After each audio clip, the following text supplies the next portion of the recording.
ನಾಗಮಂಗಲದಲ್ಲಿ ಕೋಮು ಸೌಹಾರ್ದತೆಯ ಸಂದೇಶ, ದ್ವೇಷ ಬಿಟ್ಟು ಒಂದಾಗಲು ಹಿರಿಯರ ಸಲಹೆ. ಹಿಂದೂ ಸ್ನೇಹಿತನ ಅಂಗಡಿ ಭಸ್ಮಕ್ಕೆ ಮುಸ್ಲಿಮನಾಳಲು. 35 ವರ್ಷದಿಂದ ಗಣೇಶನ ಕುಣಿಸ್ತಿದ್ರು, ಒಂದು ದಿವಸ ಗಲಾಟೆ ಆಗಿರಲಿಲ್ಲ. ಈಗ ಗಣಪತಿ ಬಿಡೋಕ್ಕೆ ಟೌನಿಗೆ ಬಂತು ಗಣಪತಿ, ಅದರಿಂದ ಅವರು ಆತಿಂದ ಕಲ್ಲು ಹೊಡೆದು ಇದು ಮಾಡೋರು ಅಷ್ಟೆ. ಯಾರೋ ಮಾಡಿ ತಪ್ಪು, ಆ ತಪ್ಪಿಗೆ ನಾವು ಹೊಣೆಯಾದವಲ್ಲ.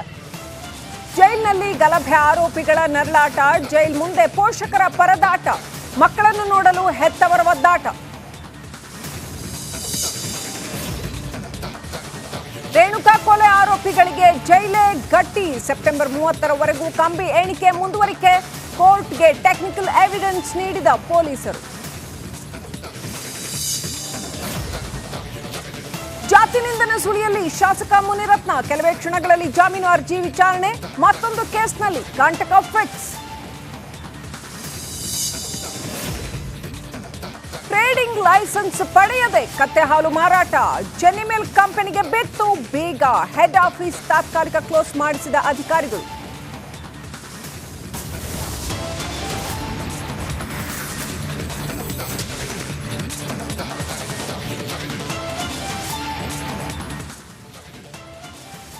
ಗಲಭೆ ಏನೋ ಆಗೋಯ್ತು, ರಾಜಕೀಯ ಕೆಸರ ಚಾಟನೂ ಆಯ್ತು. ಆದ್ರೆ ಜೈಲಿಗೆ ಹೋದ್ರಲ್ಲ, ವಶಕ್ಕೆ ಪಡೆದ್ರಲ್ಲ, ಪೊಲೀಸರು ಕರ್ಕೊಂಡು ಹೋದ್ರಲ್ಲ, ಆ ಮಕ್ಕಳ ಕಥೆ ಏನು, ಆ ಯುವಕರ ಕಥೆ ಏನು, ಅವರ ಪೋಷಕರು ಕಣ್ಣೀರು ಹಾಕ್ತಾ ಇದ್ದಾರಲ್ಲ, ಅವರ ಕಥೆ ಏನು?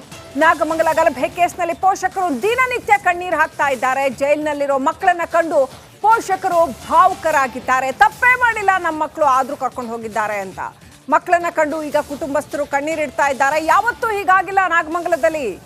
ಜೈಲಿನಲ್ಲಿರೋ ಮಕ್ಕಳನ್ನ ಪೋಷಕರು ಭೇಟಿಯಾಗಿ ಕಣ್ಣೀರು ಹಾಕ್ತಾ ಇದ್ದಾರೆ. ಮಾಜಿ ಶಾಸಕ ಸುರೇಶ್ ಗೌಡ ನೇತೃತ್ವದಲ್ಲಿ ಹೋಗಿ ಒಂದಷ್ಟು ಜನ ತಮ್ಮ ಮಕ್ಕಳನ್ನ ಭೇಟಿ ಮಾಡಿದ್ದಾರೆ. ಬಸ್ ವ್ಯವಸ್ಥೆ ಕೂಡ ಮಾಡಿದಾರಂತೆ ಹೋಗಿ ಬರೋದಕ್ಕೆ. ಪಾಲಕರು ಮಕ್ಕಳನ್ನ ಭೇಟಿ ಮಾಡ್ಕೊಂಡು ಬಂದಿದ್ದಾರೆ. ನೋಡಿ, ಅದರಲ್ಲಿ 2 ಸಮುದಾಯದವರು ಇದ್ದಾರೆ. ಅದರಲ್ಲಿ ಸಾಕಷ್ಟು ಅಮಾಯಕರು ಹೆಚ್ಚಿದ್ದಾರೆ ಅನ್ನುವಂಥ ಮಾತು ಕೂಡ ಕೇಳಿ ಬಂತು. ಅವರ ಪೋಷಕರು ಬಂದು ಕಣ್ಣೀರು ಇಡ್ತಾ ಇದ್ದಾರೆ.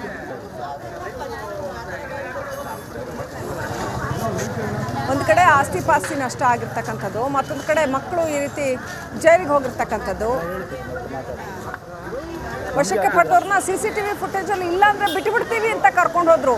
ಇನ್ನೂ ಕೂಡ ಹಂಗೇನು ಬಿಟ್ಟಿಲ್ಲ. ಸಾಕಷ್ಟು ಜನರ ವಿಚಾರಣೆ, ತನಿಖೆ ನಡೀತಾನೆ ಇದೆ.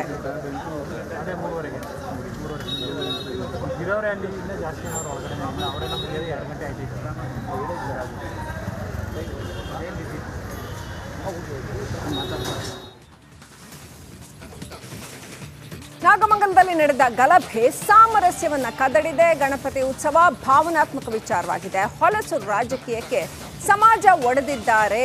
ರಿಪಬ್ಲಿಕ್ ಕನ್ನಡದ ಬಳಿ ನಾಗಮಂಗಲ ಜನರು ನೋವು ತೋಡ್ಕೊಳ್ತಾ ಇದ್ದಾರೆ. ಈಗ ನಾಗಮಂಗಲದ ಜನ, ಇಷ್ಟು ದಿವಸ ರಾಜಕಾರಣಿಗಳು ಮಾತನಾಡಿದ್ರು, ಬೇರೆ ಬೇರೆ ಐಡಿಯಾಲಜಿಗಳ ಮುಖಂಡರು ಮಾತನಾಡಿದ್ರು.